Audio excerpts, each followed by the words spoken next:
आज हम बात करेंगे कि एक एमआर कितना एक साल में कमाया होगा। मतलब मैं अपनी बात करूंगा और भी कितना कमा सकता था।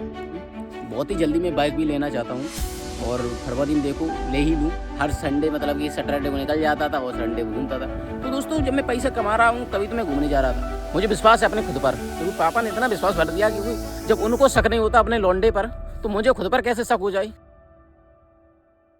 कर दोस्तों, और बताओ, सब बढ़िया?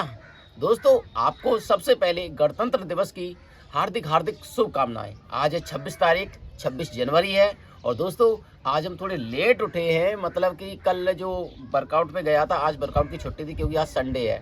तो कल वर्कआउट पे गया तो लेग लगा ली थी, मतलब कि लेग एक्सरसाइज की। तो आज बहुत दर्द हुआ, तो लगभग मैं 10:30 बजे मैं उठ रहा हूँ। और विवेक ने शेक बना के तैयार कर दिया था, तो मैं इसको पीने लगा। दोस्तों, आज हम बात करेंगे कि एक एमआर कितना एक साल में कमाया होगा। मतलब मैं अपनी बात करूंगा कि मैंने एक साल में कितना कमाया है और मैंने क्या क्या किया है। और मैं अगर मुझे कुछ जानकारी देता या जो मुझे कुछ गाइडेंस होती तो मैं कितना कमा सकता था और भी कितना कमा सकता था। तो आज मैं दिखाऊंगा आपको पूरा कि मैंने कितना कमाया है और कितना खर्च किया है और किस प्रकार की लाइफ मतलब कि जी रहा हूँ। वो तो आपको पता ही है किस प्रकार से मैं जी रहा हूँ, मतलब किस प्रकार से एंजॉय कर रहा हूँ। मतलब कि वर्किंग भी करता हूँ और मौज मस्ती भी करता हूँ लड़कों के साथ में। और सबसे ज़्यादा बनते हैं एमआर के रिलेशन। हर एक डॉक्टर से हर एक जानकारी, मतलब आप एक डॉक्टर से हर महीने 2 या 3 बार जाते हो। तो हम पूरी साल 2 महीने 2-3 बार जाते हैं। इतना तो पेशेंट नहीं जाता होगा जितने हम जाते हैं। तो बताइए कितना रिलेशन बनता है। अगर मुझे किसी भी प्रकार की ज़रूरत पड़ती है किसी भी डॉक्टर से तो मैं सीधा जा सकता हूँ। यदि मेरा कहीं पे मुझे इमरजेंसी पड़ती है, मुझे बुखार आ जाता है या मेरी फैमिली कोई प्रॉब्लम होती है, तो मैं डायरेक्ट चाहे 12 बजते हो चाहे रात का 1 बजता हो, मैं डायरेक्ट अपनी फैमिली को दिखा सकता हूँ। क्योंकि हमारे पास डॉक्टर का नंबर होगा, डायरेक्ट कॉन्टैक्ट होगा और हमारे रिलेशन होंगे। तो सबसे बड़ा जो बेनिफिट है एमआर का, सबसे बड़ा पहले यही है कि वो भी अपनी फैमिली को या किसी भी रिलेटिव को तुरंत ही दिखा सकता है, क्योंकि एक डॉक्टर के साथ बॉन्डिंग बन चुकी है, एक रिलेशनशिप हो चुका है। तो इससे सबसे बड़ा फ़ायदा होता है, तो वो होता है एमआर को। यही होता है कि हर एक डॉक्टर से किस रिलेशनशिप बन जाते हैं। जितने भी प्रकार के डॉक्टर, कोई भी प्रकार, चाहे बड़ा हो चाहे छोटा हो, हमें किसी प्रकार की प्रॉब्लम आ रही है तो हम तुरंत दिखा सकते हैं। और दोस्तों, आज हम बात करेंगे अपनी कमाई के ऊपर। मतलब कि मैंने कितना कमाया है, कितना खर्च किया है और कहाँ जो मैंने कमाया वो कहाँ पे लगाया है। दोस्तों, सबसे पहले हम पीते हैं शेक, जो कि विवेक बना के तैयार रख चुके थे मेरे लिए और अपना गिलास पी चुके थे। तो दोस्तों, आज वर्कआउट पे नहीं गए हैं। सबसे पहले हम पीते हैं शेक। जैसे कि दोस्तों आपको जो ये घर दिख रहा है और ये मेरा ही घर है, मतलब कि अंदर से प्लास्टर हो चुका है और बाहर से प्लास्टर नहीं है। ये 3 BHK है, मतलब कि इसमें 3 कमरे हैं, एक नीचे कमरा है और 2 ऊपर कमरे हैं। जैसे कि आप नीचे देख रहे होंगे 2 गेट हैं, एक हमारे घर का गेट है, एक नीचे मेरे चाचा जी का गेट है, मतलब कि उनके पीछे घर बना हुआ है। तो दोस्तों ये तो मेरा हो गया नया घर जहाँ पर हम रहते हैं अभी। अब हम चलते हैं यहाँ से अपने पुराने घर पर, जहाँ पर मैंने अब नया घर बनवा लिया है, मतलब कि नया घर बन रहा है वहाँ पर और लेंटर डल गया है 14 तारीख को। तो चलते हैं अब सीधे वहाँ पर। जब हमारा घर बन रहा था तो यहाँ पर सारा मटेरियल डलता था, गिट्टी सरिया बालू और सीमेंट, सारा मटेरियल इसी जगह पे गिरता था। और उसके बाद हमें यहाँ से ले जाना पड़ता था, जैसे कि आपको दिख रहा है अंदर जो पेड़ खड़ा है वहाँ पे ले जाना जाता था। तो हम आते हैं अपने पुराने घर पर, वो था जहाँ पर हम रह रहे हैं और ये था जहाँ पहले हम रहते थे, मतलब पुराना कच्चा घर था, उस ये जगह थी। तो अब ये लेंटर अभी डला है 14 तारीख को, 14 जनवरी को ये लेंटर डला है। और ये हमारी एक बड़ी पड़िया है, ये हमारी छोटी पड़िया है, मतलब कि वो जो हमारी भैंस थी वो बिक चुकी है, लगभग में 8 महीने हो चुके हैं उसको बेचे हुए। तो ये 14 तारीख को अभी लेंटर डला है। चलो आपको अभी दिखाते हैं अपना नया घर। और इस घर को बनाने में जो सबसे ज़्यादा श्रेय जाता है वो हमारी मम्मी जी का जाता है, क्योंकि जो हमारी भैंस थी तो वो बिकी थी, तो मम्मी ने ये समर लगवाई, जैसे कि आपको देख रहे हैं ये समर लगवाई और ईंटें मंगवाई थी। तो मम्मी जी का सबसे ज़्यादा श्रेय रहा।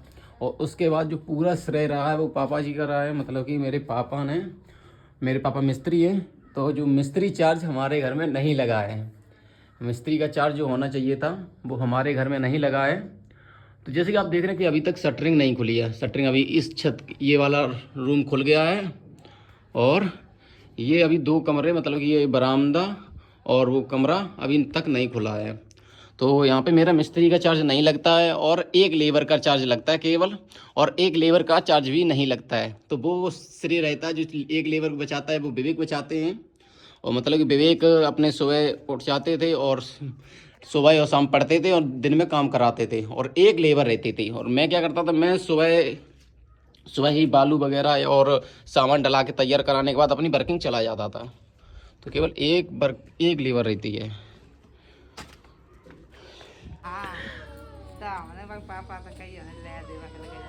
हाँ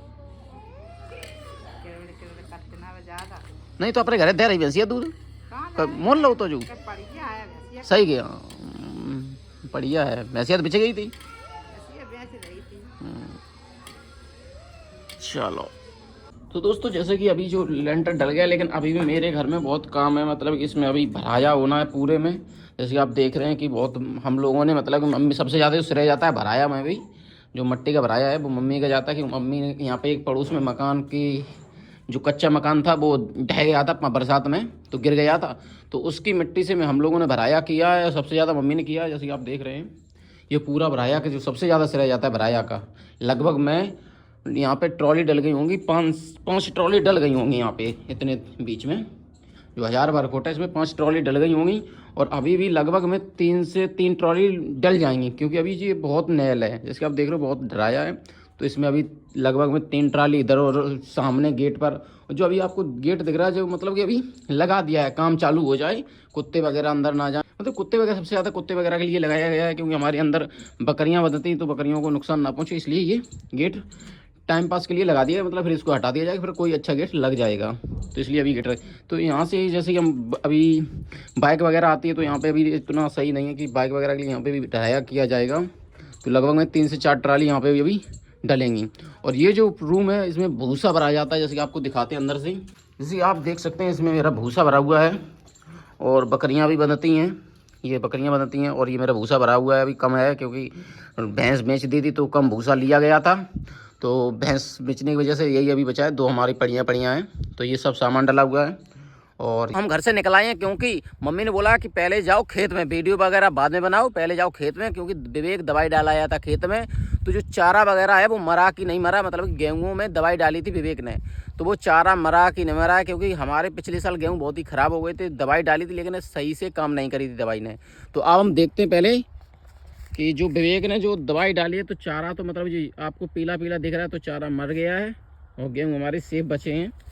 और जो भी जई थी, मतलब एक जई इस प्रकार की जो गेहूं के जैसी ही लगती है, पता नहीं चलता ये गेहूं है कि जई है। जब दवाई डाली तो पता चला कि हाँ वो पीली पीली जो हो गई है वो मतलब घास थी, मतलब जई थी। और क्या किया, जैसे कि मैं मजबूत बनाऊँ और मैं अच्छा से मतलब कि सेटल हो जाऊँगा। मुझे पता अभी मतलब कि एक सीढ़ी चढ़ गया हूँ और आगे चल के अच्छी सीढ़ी चढ़ जाऊँगा, मुझे पता है, क्योंकि मुझे विश्वास है अपने खुद पर। क्योंकि पापा ने इतना विश्वास भर दिया, क्योंकि जब उनको शक नहीं होता अपने लौंडे पर, तो मुझे खुद पर कैसे शक हो जाए।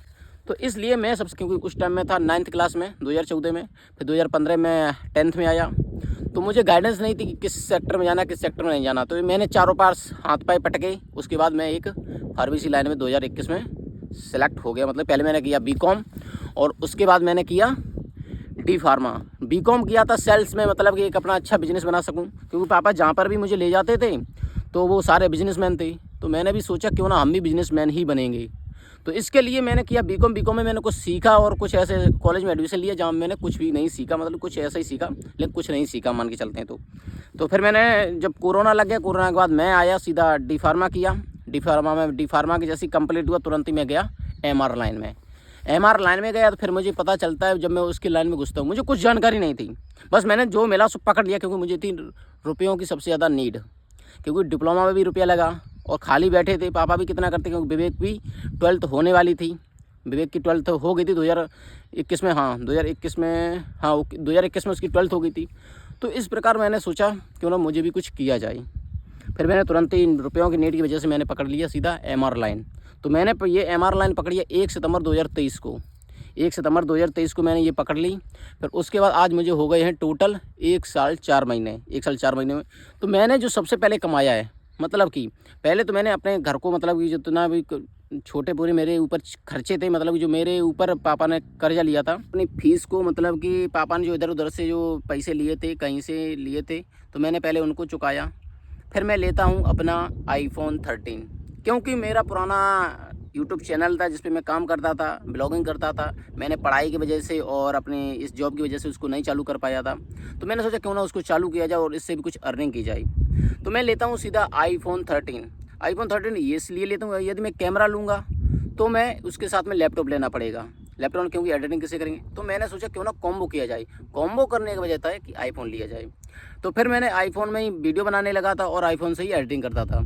फिर अचानक से जब मैं वर्किंग करने लगा और मैं दूसरी कंपनी मैंने ज्वाइन की मार्च में, blue cross laboratory private limited. पहले मैं था मेड मेजेस्टी प्राइवेट लिमिटेड में, फिर मैं पहुंचा ब्लू क्रॉस प्राइवेट लिमिटेड में, क्योंकि इसमें मुझे पैकेज बढ़ा के दिया गया। क्यों लगभग मैं 50% मेरा 50% बहुत होता है, 50% मेरा इसमें इंक्रीज़ किया गया। तो फिर मैं इस कंपनी में आ जाता हूँ तो थोड़ा काम को सीखने के लिए और अदर बजट भी मेरी जाने लगी, मतलब बहुत दूर दूर मुझे इंटीरियर मिल गई। तो फिर मैं ब्लॉगिंग फिर नहीं मैंने कर पाई। फिर जब मैं नहीं कर पाई, जब मैं वहाँ पे 2-3 महीने तक सेटल रहा, मतलब अच्छे से काम करने लगा, फिर मैं गया हर संडे ब्लॉगिंग करने। हर संडे मैंने ब्लॉगिंग की। हर संडे मतलब कि सैटरडे को निकल जाता था और संडे को घूमता था। तो दोस्तों जब मैं पैसा कमा रहा हूँ तभी तो मैं घूमने जा रहा था। जब मैं पैसा कमा रहा था तभी तो घूमने जा रहा हूँ। तो जो सैटरडे संडे घूमने लगा, तो फिर मैं अचानक से इधर मेरा नवंबर में मैं बीमार हुआ और नवंबर कुछ हल्का फुल्का आया, फिर मेरा मन ही नहीं लगा। फिर दिसंबर में तो मैं बहुत ही गिर गया। 5 दिसंबर को मैं डेंगू हो गया, तो बड़ी भाई साहब बड़ी तकलीफ़ थी। तो इस प्रकार से फिर मैं अपना घर पे काम लगा देता हूँ। घर का काम भी चलता रहा था, मतलब कि मई में मैंने घर पे काम लगा दिया था। मार्च में ब्लू क्रॉस को ज्वाइन किया और मई में घर पे काम लगा दिया। तो बीच में पापा ने बंद रखा क्योंकि हमारे बाबा जी एक्सपायर हो गए थे। तो बीच में काम बंद रखा हमने, पापा ने काम बंद रखा। और फिर हमारा काम लगता है सीधा आके दिसंबर में काम लगता है और काम बहुत ही जल्दी फिनिश होता है और 14 जनवरी को लेंटर डल जाता है। तो सबसे ज़्यादा श्रेय था वो मैंने बता दिया आपको किसका था। और मैंने ये भी बता दिया आपको कि जो हमारी एक लेबर की बचत की है वो विवेक ने की है। तो इस प्रकार हमारा भाई फंडामेंटल बहुत ही मजबूत हो गया, जो कि हमारा बेस बहुत ही कमज़ोर था। तो आज हमारा बेस मजबूत हुआ है और विवेक भी अच्छे से मतलब कि तैयारी कर रहे हैं, उसकी फ़ीस में कोई दिक्कत नहीं होती है। और इधर मैं भी कमा रहा हूँ। और पापा को मैं इसलिए नहीं दिखा पा रहा क्योंकि पापा गए हैं बाहर काम करने के लिए, मतलब कि अपने रिलेटिव में काम करने के लिए गए हैं। तो वो वहाँ पे हैं, लगभग में 8 दिन हो गए हैं। जिस तारीख को लेंटर डला मंगलवार को, और वो संडे को निकल गए थे। और आज संडे मतलब 8 दिन पापा को हो गए हैं बाहर, रिलेटिव के यहाँ काम कर रहे हैं। तो दोस्तों अब मैं बताना चाहता हूँ कि मैंने टोटल अर्निंग कितनी की है। तो दोस्तों जैसे कि आप देख रहे हैं, पहले तो घर में मेरा कुछ लगा है और मैंने आईफोन लिया है और अपनी इस हर संडे को और सैटरडे को मैं घूमने जाता था। तो आप समझ सकते हैं, आप कैलकुलेट कर सकते हैं कि मैंने पूरे 1 साल 4 महीने में कितना कमाया होगा। मेरे जितने भी खाने खर्चे हैं वो अलग बात है, और मैंने आप कैलकुलेट करके बता, क्योंकि एक मैं मुश्त मतलब एक मैं किस्त इसलिए नहीं बता सकता, क्योंकि हमारे जो भी व्यूअर्स होंगे, जो हमारे एमआर होंगे, वो इरिटेशन पैदा होगी उनके अंदर। अरे वो कंपनी इतनी देती है, वो कंपनी इतनी देती है और ये इतना कमाता है, मतलब कैसे होता है। तो हर कंपनी की स्ट्रेटजी अलग होती है, हर कंपनी के पैसे अलग होते हैं। लेकिन आप कैलकुलेट कर सकते हो कि मैंने घर को भी मतलब कि अपना बेस को बहुत मजबूत किया है, मैंने आईफोन लिया है। और हाँ, अब जल्द ही मैं एक बाइक लेना चाहता हूँ, बहुत ही जल्दी मैं बाइक भी लेना चाहता हूँ। और फरवरी में देखो ले ही लूँ, तो बाइक भी लूँगा जल्दी। और बाइक मैंने आपको बता दिया, मैंने एक कम्युनिटी में डाला था, पोस्ट डाली थी कि कौन सी बाइक सबसे अफोर्डेबल रहेगी और कौन सी बाइक अच्छी रहेगी। मैंने आपको डाला है कौन सी बाइक लेनी चाहिए। तो आप लोगों ने यदि पता होगा कि मैं कौन सी बाइक लेना चाहता हूँ, जिसके रिव्यू ज़्यादा होंगे, और फिर मैं अपने हिसाब से देखूंगा, क्योंकि मुझे वर्किंग भी करनी है उसी से। तो दोस्तों ये थी आज की वीडियो। तो पहले चलता हूँ अपने दूसरे खेत पे। अब आ जाते हैं हम दोस्तों अपने दूसरे खेत पर, जहाँ पर हर चीज़ की फसल है। बरसीम भी है, आलू भी है और फूल गोभी भी है, जैसे कि आप देख रहे हैं। और यहाँ पर थोड़ा लहसुन भी है, और आप देख सकते हैं यहाँ पर साग भी है, चना का साग भी है, और मेथी भी है, पालक भी है, मतलब हर तरह की फसल है दोस्तों।